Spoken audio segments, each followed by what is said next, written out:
ચાર કોળી પતંગ તૂટી ગયેલી ને આનાથી, એમાં મેં કારીગરી કરી. હા, તીર બનાયા, તીર. એટલે એમાં શું કારીગરી? પતંગની લાકડીમાં 2 છેડે દોરો બાંધી દો એટલે તીર તૈયાર. હા ભાઈ, હવે પણ મારા માટે ઉત્તરાયણમાં એ જ એન્ટરટેનિંગ હતું ખાલી. બાકી મેં તો ખાલી કંઈ કર્યું જ નથી. એટલે હવે ફરી શરૂ ના કરતા. શું કર્યું પછી તીર બનાયા પછી? 2 પાણીની બોટલ અગાસીમાં પડી હતી ને, તેનો આમ કરીને નિશાન માર્યા જ કરતો હતો. બોલો બોલો, હવે ટાઈમ પાસ કરે છે. એમાં પણ એકે નિશાન તો લાગ્યું જ નતું. હા હા. બોલ, હવે આમાં પણ એનું ધ્યાન હતું.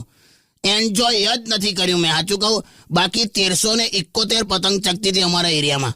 હવે આટલું બધું એક્ઝેક્ટ કઈ રીતે ખબર પડી? ગણતો તો ને, કારણ કે મારે કશું કામ હતું જ નહીં. લુખ્ખા જેવો બેહી રહેલો હું. તું અને આ ઓર્ડર આપ્યા કરતી હતી, આ લાવ પેલું લાવ, નીચે જઈને દરવાજો ખોલો, ચીકીનો ડબ્બો પાસ કરો. બસ હવે કેટલી વાર, પણ કેટલું બધું લાગી આવ્યું છે અમને, નહીં? દિલનો દર્દ ઓછું થાય ને એવું કઈ ગીત વગાડ, કારણ કે મેં તો કઈ કર્યું જ નથી ને.